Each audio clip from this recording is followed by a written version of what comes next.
Hey guys, what's up? It's Mark Jackson here from Source ADV. It is the day after Thanksgiving. I am still full of turkey. There is a ton of snow outside here in Colorado. So what better day to sit inside and talk about cooking stuff with a few different lightweight adventure motorcycle options. We've got here the GSI Minimalist, the Jetboil Zip, and then the MSR Universal stove options here. The MSR is the only one that can burn gasoline, but we'll kind of weigh all those various things up against each other and see which one comes out on top. And so stay tuned, let's do it.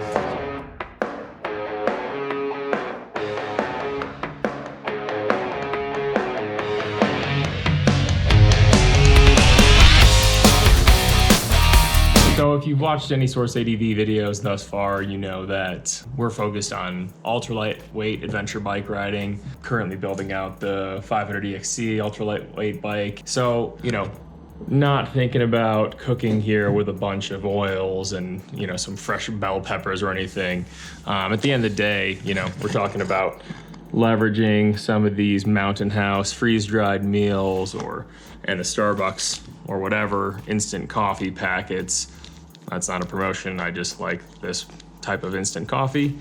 But, not thinking about bringing cans of chili and that sort of thing. At the end of the day, as long as you're in the United States doing any type of adventure, the likelihood that you run into a restaurant each day is pretty high. Even on all the backcountry discovery routes, you typically go through, 2 to 3 towns a day and they have food options. So I'm not, focusing on being able to cook in the middle of Mongolia or anything like that. I'm focusing on which ones are the lightest, most durable, and the MSR is in this picture too because it burns normal gasoline. So if you're, really into the idea of having as much range as possible and having those systems kind of cross over versus, having to carry the extra canister fuel like on the GSI and the Jetboil, they all have their ups and downs. It's just a question of what works for you. So I'm gonna try to highlight all the various options here, and there's definitely pros and cons of each, and we'll go through it. Each one of these options here can successfully deliver you a freeze-dried meal and a cup of coffee, and we'll show you how to do that. There is a cup in each one of these options. There is not a bowl in each one of these options. The Sea to Summit with the MSR is the only one that has a bowl. One of the things that's really interesting about motorcycle adventuring is how much the gear in your bags gets the crap beat out of it. On the inside of my hard bags on my KTM 1090 adventure, there was literally places where the anodization was worn off from things rubbing inside the hard bags. And I can show you here on the inside of this Dualist. This came with me on the KTM 1090 in Baja.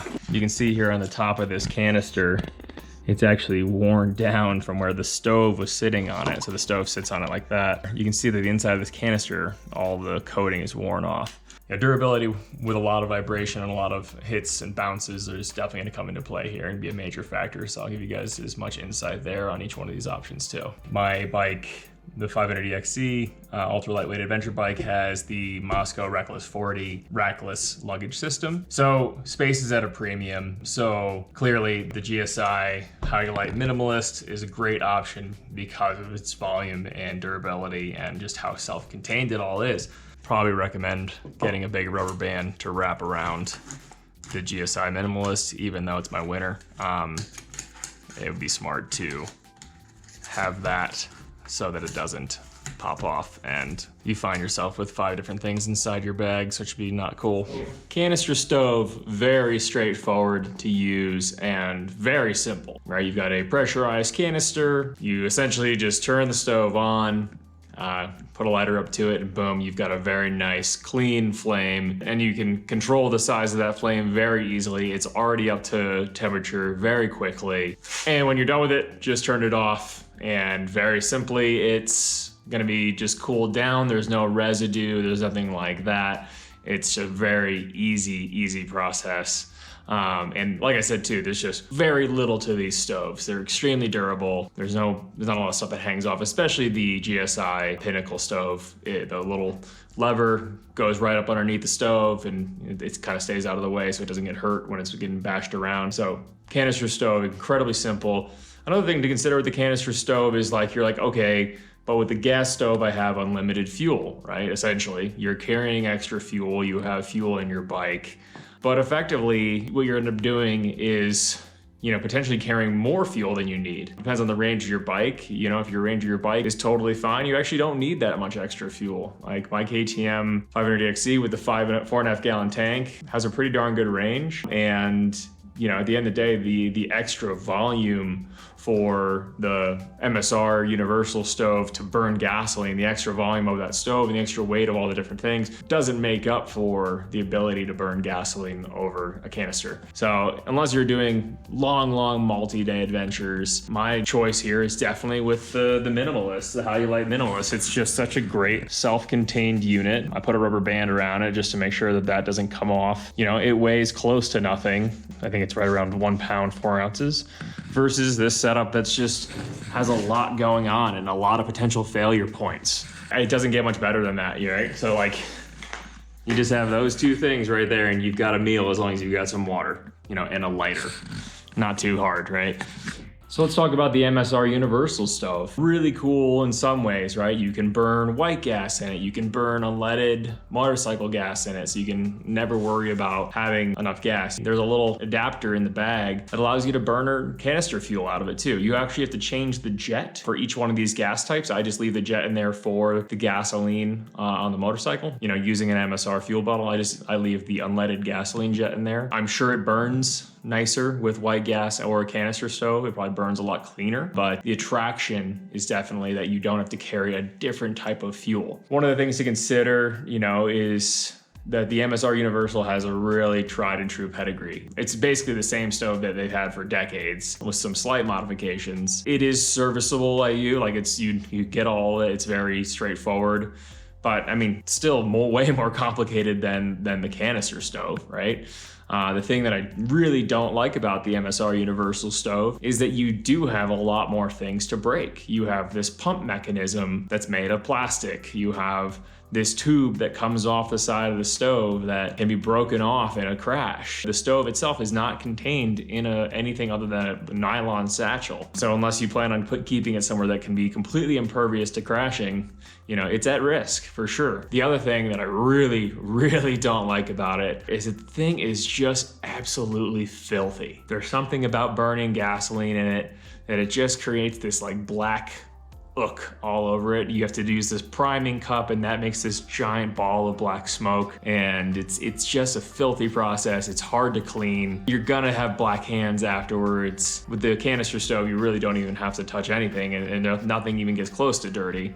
It's just a filthy process for sure. Let's go over how you actually light the MSR Universal. In all honesty, I may or may not have almost lit myself on fire the first time I used this because I didn't read the instructions. I just tried to light it from the top after pumping the canister a lot, and that did not go well. So first things first, you have to pressurize your fuel canister, and you do that manually with this little pumping mechanism. And that varies depending on how much fuel you have in the bottle. If you're full to the top, it's somewhere around 20 pumps, if I remember correctly. And if it's halfway, it's somewhere around 30. And if it's a little bit lower than a quarter, it's somewhere around 40. But you just have to sit there and manually pump this thing, right? After that, you have to fill I think they call it the priming cup. There's a cup that fills up with fuel in the bottom of the stove. And then you basically pump it up, connect everything, fill that priming cup up, and light just the priming cup, and it makes this awful giant ball of big orange flame with black smoke,